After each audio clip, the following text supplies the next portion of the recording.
ناظرین، آپ دیکھ رہے ہیں میرا فیس بک اور یوٹیوب چینل اور میں ہوں عمر خطاب۔ ناظرین، 2 سال پہلے کی اگر بات کریں تو پاکستان کے حالات کچھ اور تھے اور موجودہ حکومت جو چل رہی ہے اس وقت حالات کچھ اور ہیں۔ 2 سال پہلے کی اگر بات کریں تو اس وقت جب امپورٹڈ حکومت جو ہے وہ بنی تھی تو اس وقت حکومت بننے سے پہلے عمران خان صاحب کی حکومت تھی اور اس وقت تمام جو اپوزیشن جماعتیں تھیں، خاص طور پر مسلم لیگ نون اور پیپلز پارٹی، اور انہوں نے دوسری جماعتوں کو ساتھ ملا لیا اور انہوں نے ایک پی ڈی ایم جو ہے وہ بنائی، اور پی ڈی ایم نے ایک جو ہے وہ لوگوں کو بے وقوف بنایا۔ لوگوں کو بے وقوف بنانے کے لیے انہوں نے مہنگائی کا جو ہے وہ پروپیگنڈا کیا کہ خان صاحب جو حکومت چلا رہے ہیں اس میں مہنگائی بہت زیادہ ہے، عوام کو ریلیف نہیں دے رہے، عوام کو ڈلیور نہیں کر پا رہے۔ تو انہوں نے ایک جناب مہنگائی کے حوالے سے مہنگائی مارچ کا آغاز کیا اور عمران خان صاحب کی حکومت کو جو ہے وہ ٹف ٹائم دینے کا فیصلہ کیا تھا۔ اس وقت مسلم لیگ نون اور پیپلز پارٹی ان سب نے یہ وعدہ کیا کہ ہم حکومت گرا دیں گے اور نئی حکومت بنائیں گے، اور اس نئی حکومت میں عوام کو ریلیف دیا جائے گا، دودھ کی اور شہد کی نہریں بہا دیں گے، پاکستان میں ترقی آ جائے گی، پاکستان کی جو معیشت ہے وہ بہتر ہو جائے گی، پاکستان جو ہے وہ دنیا کی صف میں کھڑا ہو جائے گا، پاکستان جو ہے وہ انڈیا کو جو ہے وہ کبھی بھی جو ہے اس سے پیچھے نہیں ہوگا، ٹیکنالوجی میں جس طرح پاکستان پیچھے ہے۔ تو یہ سارے جو معاملات ہیں انہوں نے یہ عوام کے سامنے رکھے، انہوں نے ایک نیا بیانیہ بنایا عوام کو جو ہے وہ بے وقوف بنانے کے لیے، اپنی مقبولیت حاصل کرنے کے لیے ایک وجہ بنائی انہوں نے کہ ہم کس بنیاد پر اس حکومت کو گرا رہے ہیں۔ فائنلی کیا ہوتا ہے، پی ڈی ایم کی حکومت بن جاتی ہے۔ پی ڈی ایم کی حکومت جو ہے وہ تقریباً 1.5 سال رہی، کوئی قیمتیں کم نہ ہوئیں، کوئی بہتری نہ ہوئی، کوئی معاشی بہتری نہ آئی، کوئی ملک کی ترقی نہ ہوئی۔ اس کے بعد نگران سیٹ اپ آتا ہے۔ نگران سیٹ اپ کتنا دیر چلایا گیا، کتنے معاملات ہوئے، کبھی الیکشن نہیں ہونے کی بات ہوتی تھی، کبھی ڈیلے کرنے کی باتیں ہوتی تھیں، کبھی یہ وجہ بتائی جاتی تھی کہ پاکستان کے پاس الیکشن کرانے کے لیے بجٹ موجود نہیں ہے، سیکیورٹی اہلکار موجود نہیں ہیں، ان کو پیسے دینے کے لیے خزانے میں کچھ بھی نہیں ہے۔ تو اس پر انٹرنیشنل لیول پہ کیا جو ہے وہ ہم نے میسج دیا، ہمارے پڑوسی ملک نے اس پہ کیا پروپیگنڈا کیا، خاص طور پر ان کا جو میڈیا ہے وہ ہمیشہ سے تاڑ میں رہتا ہے کہ پاکستان کے حوالے سے تنقید کرنے کے حوالے سے کوئی بھی ان کو موقع ملے وہ کوئی بھی موقع ہاتھ سے جانے نہیں دیتے ہیں۔ تو اس حکومت نے جتنے بھی وعدے کیے تھے وہ وعدے وفا نہ ہوئے۔ اس وقت آٹے کی قیمتوں کی اگر بات کریں تو تقریباً 50 سے 55 روپے فروخت ہو رہا تھا عمران خان صاحب کی حکومت میں، اور انہوں نے وعدہ کیا تھا کہ ہم جو ہے وہ 25-30 روپے کر دیں گے، اور اسی حوالے سے پیٹرول کی قیمتیں تقریباً 150 روپے تھیں اور انہوں نے کہا تھا کہ ہم 70-80 روپے تک لے جائیں گے۔ ڈالر کو بھی 100 سے کم کرنے کا وعدہ کیا گیا تھا، دعوے کیے گئے تھے عوام کے ساتھ، اور بجلی گیس کی قیمتیں کرنے کے بھی وعدے کیے گئے تھے۔ پی ڈی ایم کی حکومت بنی، اور پی ڈی ایم کی حکومت بننے کے باوجود پاکستان کے حوالے سے کوئی بہتری نہ ہوئی، اور اس کے بعد نگران سیٹ اپ آتا ہے، اور اب جب الیکشن ہوئے تو اسی الیکشن میں اور اس موجودہ حکومت میں پی ڈی ایم کی باقیات بھی شامل ہوئیں۔ ان میں سے جو کچھ لوگ تھے، کچھ قیادت تھی، وہ ابھی بھی حکومت کا حصہ ہیں، اہم عہدوں پر ان کو فائز کیا گیا ہے۔ یہ اپنی ایک جو ان کے وفادار تھے ان کو دوبارہ سے نوازا گیا ہے، اور اس دفعہ سینٹ کا جو الیکشن میں اس میں بھی اہم پیش رفت ہوئی ہے۔ ایک عجب کہانی ہے اور غضب کہانی ہے، اور جو ایک آزاد غیر جماعتی سینیٹر ہیں ان کو جس طرح منتخب ہوئے ہیں، جس طرح وہ مقبول ہوئے ہیں، اس سے یہ ظاہر ہوتا ہے کہ جو شہباز شریف صاحب ہیں اور زرداری صاحب جو ہیں ان کے ہاتھ میں کچھ نہیں ہے، یہ ڈوریں کسی اور کے پاس ہیں، یہ فیصلے کوئی اور کر رہا ہے۔ تو ابھی معیشت کے حوالے سے بات کریں تو موجودہ حکومت جو ہے اور امپورٹڈ حکومت نے معیشت کو جس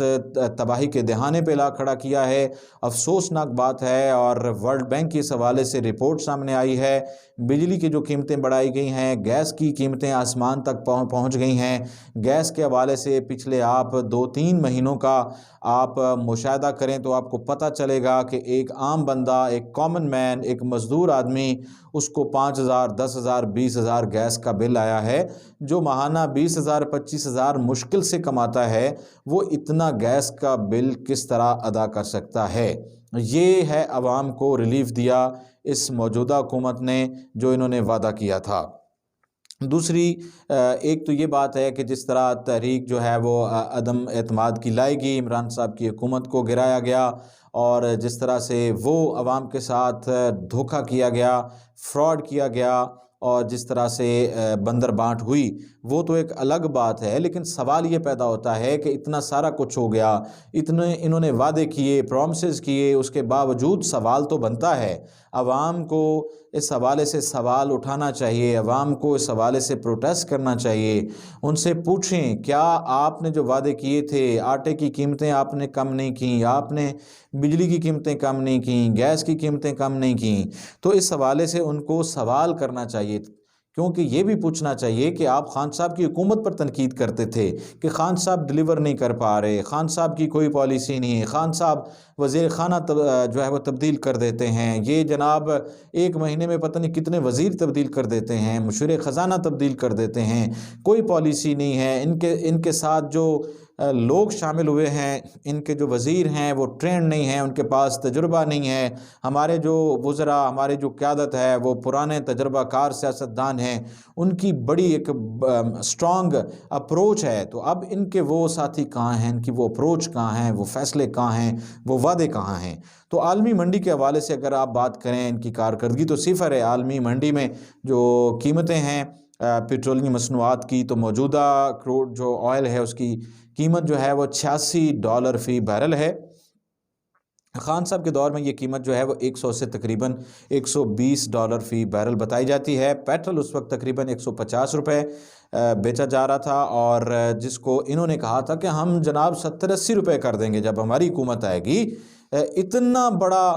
جھوٹ یہ بولتے تھے عوام کے ساتھ۔ اور آج اگر دیکھیں تو 35% جو ہے خان صاحب کے مقابلے میں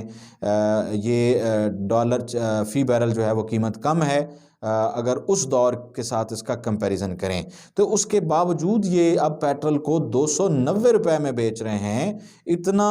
عوام کے ساتھ جو ہے یہ کر رہے ہیں، دھوکہ کر رہے ہیں، فراڈ کر رہے ہیں، آدھی کی بجائے دگنی قیمت انہوں نے بڑھا دی ہے۔ یہ ہے ان کی اصلیت، عوام کے ساتھ جو انہوں نے فراڈ کیا ہے۔ اس امپورٹڈ حکومت نے، اور موجودہ حکومت وہی یہ امپورٹڈ حکومت ہے جس طرح سے یہ آئے، اور ابھی انہوں نے جس طرح 47 کی پرچی پر انہوں نے 50 سے زیادہ سیٹوں پر قبضہ کر لیا اور انہوں نے اپنی حکومت بنا لی۔ اب ان کو سمجھ نہیں آتی کہ عوام کا کس طرح ہم سامنا کریں گے، عوام میں کس طرح جائیں گے، آئندہ آنے والے الیکشن میں کیا بیانیہ اپنائیں گے، کیا بیانیہ بنایا جائے گا، کس طرح سے ہم الیکشن لڑیں گے، کس طرح ہم لوگوں کو فیس کریں گے۔ ہم نے اپنے وعدے وفا نہیں کیے ہیں، ہم نے اپنی باتیں پوری نہیں کی ہیں، ہم نے عوام کو ریلیف نہیں دیا ہے۔ تو یہ ایک بڑی عجیب سی داستان ہے، عجیب معاملات ہیں پاکستان میں۔ اب عوام کو سوچنا چاہیے کہ وہ اتنے سارے معاملات کے باوجود ان کو کس طرح سے برداشت کرتے ہیں۔ دوسری بات یہ ہے کہ 1971 میں بھی بہت ایک مہنگائی کی لہر آئی تھی جب پاکستان اور بنگلہ دیش علیحدہ ہوئے تھے، اور وہ وقت جو ہے وہ بڑا مشکل وقت تھا، لیکن اللہ تعالیٰ نے پاکستان کو پھر جو ہے بہتری کی طرف جو ہے گامزن کیا۔ لیکن اگر مہنگائی کی اگر بات کریں تو پوری ہسٹری میں آپ دیکھیں، پوری پاکستانی تاریخ دیکھیں، جتنے سال سے پاکستان آزاد ہوا ہے تو شہباز شریف پہلے نمبر پر ہیں۔ شہباز شریف نے تقریباً 50 سال کا مہنگائی کے حوالے سے ریکارڈ توڑ دیا ہے۔ جو یہ وعدہ کرنے والی حکومت تھی، جو دعوے کرنے والی حکومت تھی، ان کی جو اصلیت ہے عوام کے سامنے آ چکی ہے۔ عوام کو یہ پوچھنا چاہیے کہ آپ نے وعدے کیے تھے، آپ عوام کے لیے ریلیف دینے کی بات کرتے ہیں، آٹا تقسیم کرنے کی بات کرتے ہیں، آپ نے لوگوں کو بھکاری بنا دیا ہے۔ آٹے پہ آپ نے نواز شریف کی تصویریں لگا دی ہیں، کسان کارڈ ہے تو اس پہ جناب آپ نواز شریف کی تصویر گھسیڑ دیتے ہیں۔ جہاں دیکھو اپنی اشتہار بازی، اپنی پروموشن کرتے ہیں آپ۔ عوام کا پیسہ ہے، عوام عوام کا ٹیکس ہے، عوام کا رائٹ بنتا ہے، آپ نے عوام کے رائٹس پر ڈاکہ ڈال کے عیاشیاں کرتے ہیں۔ ماضی میں کئی دہائیوں سے آپ کی حکومت رہی ہے۔ مسلم لیگ نون خاص طور پر یہ شریف جو فیملی ہے، انہوں نے جس طرح سے کھلواڑ کیا ہے پاکستان کے ساتھ، پاکستان کو تباہی کے دہانے پہ انہوں نے کھڑا کر دیا ہے، اور اب بھی یہ باز نہیں آ رہے۔ اب بھی یہ دوبارہ سے جس طرح نواز شریف پاکستان میں آتے ہیں، جس طرح ان کو پروٹوکول دیا گیا، جس طرح اقتدار میں آیا، جس طرح امپورٹڈ حکومت بنائی، یہ کوئی بھی اب سوشل میڈیا کا دور ہے، عوام سب جانتے ہیں، اور عوام نے اس بات کا ثبوت دیا ناظرین جب 8 فروری کا الیکشن ہوا۔ عوام نے سپورٹ کی ہے، عوام نے ان کے خلاف ووٹ دیا۔ اس بات سے یہ بات واضح ہو جاتی ہے کہ خان صاحب جو ہے وہ کتنے مقبول ہیں، خان صاحب کی کتنی مقبولیت ہے، عوام کا ان کے ساتھ رشتہ کیا ہے، اور ان کے خلاف اور ان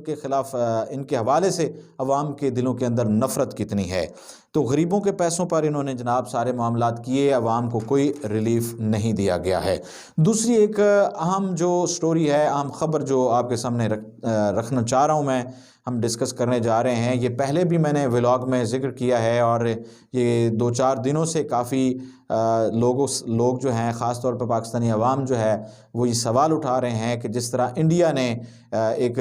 یورپی جو اخبار ہے جو اس نے دعویٰ کیا کہ پاکستانیوں کو انڈیا نے پاکستان کے اندر جو ہے وہ مختلف طریقوں سے قتل کروایا، تو انڈیا نے اس کو آن کیا، ان کے وزیر نے بھی آن کیا، پھر مودی نے بھی اس کو آن کیا، اور پھر دیدہ دلیری دیکھیں، پھر انہوں نے بھارت نے پاکستان کو دھمکی بھی دی ہے کہ وہ آئندہ بھی اس طرح کی حکمت عملی اپنائیں گے، اس طرح دہشت گردی کریں گے، پاکستان کے اندر لوگوں کو ماریں گے۔ تو اس پر موجودہ حکومت جو ہے، خاص طور پر نون لیگ جو ہے، یہ کیوں سہم جاتی ہے، کیوں ڈر جاتی ہے، ان کو کیا ڈر ہے، کیا سافٹ کارنر کیوں رکھا ہوا ہے انہوں نے انڈیا کے حوالے سے؟ جب بھی نواز شریف کی حکومت آتی ہے، انڈیا جتنی بھی زیادتی کر لے، جتنی بھی سختی کر لے، جتنا بھی ان کی سخت پالیسی ہو، لیکن نواز شریف کی طرف سے، مسلم لیگ نون کی طرف سے وہ رویہ نہیں ہوتا، اس طرح جواب نہیں دیا جاتا، اینٹ کا جواب پتھر سے نہیں دیا جاتا۔ اس کے پیچھے کیا سٹوری ہے؟ پردے کے پیچھے کیا ہے؟ کیا کمزوری ان کے پیچھے ہے، ان کے پاس ہے؟ کیوں نہیں ان کا یہ سامنا کر سکتے؟ پاکستانی فوج جو ہے دنیا میں اگر بات کریں تو 6 نمبر پر بڑی فوج ہے، تو پاکستان ایک ایٹمی طاقت بھی ہے، تو ان کو کوئی ٹھوس جواب دینا چاہیے تھا، کوئی مثبت جواب دینا چاہیے تھا کہ دشمن جو ہے وہ ہمارا کھلا دشمن ہے، ان کو پتہ چلے کہ پاکستان جو ہے وہ ان کا ہر حوالے سے سامنا کر سکتا ہے، ان کو منہ توڑ جواب دے سکتا ہے۔ انڈیا میں جو ہے وہ کھلی دھمکیاں دے رہا ہے، لیکن اس کے باوجود پاکستان کے جو وزیر ہیں، وزیر خارجہ ہیں، وزیر داخلہ ہیں، انہوں نے کوئی خاطر خواہ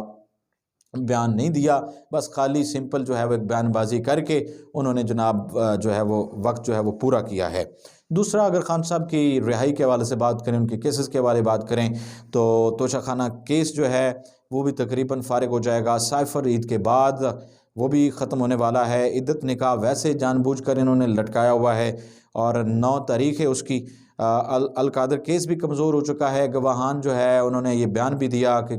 کوئی بھی کرپشن نہیں ہوئی، ایک پیسہ نہیں نکالا گیا وہاں سے، نہ خان صاحب نے نکالا، نہ ان کی وائف نے نکالا۔ عید کے بعد جو ہے اہم فیصلے ہونے جا رہے ہیں۔ خان صاحب جو ہے ان کی رہائی جو ہے وہ پکی ہے، اور وہ زیادہ دیر نہیں رہیں گے جیل میں، اور جس طرح پی ٹی آئی نے پالیسی اپنائی ہے اور مختلف جماعتوں کے ساتھ مل کر وہ حکومت کو قانون کے دائرے کے اندر رہ کر ٹف ٹائم دینے جا رہے ہیں، تو عوام کے لیے خوشخبری ہے، اور خاص طور پر پی ٹی آئی کے ورکرز کے لیے کہ خان صاحب جو ہے وہ جلد رہا ہونے جا رہے ہیں۔ ناظرین، یہ تھی آج کی اپڈیٹس، اور مزید خبریں اور مزید اپڈیٹس اگلی ویڈیو میں آپ کو دکھائیں گے۔ اگر آپ نے ہمارا چینل سبسکرائب نہیں کیا تو مہربانی کریں اور ہمارے چینل کو سبسکرائب ضرور کیجیے گا۔ اس کے ساتھ عمر خطاب وٹو کو دیجیے اجازت۔ اللہ حافظ۔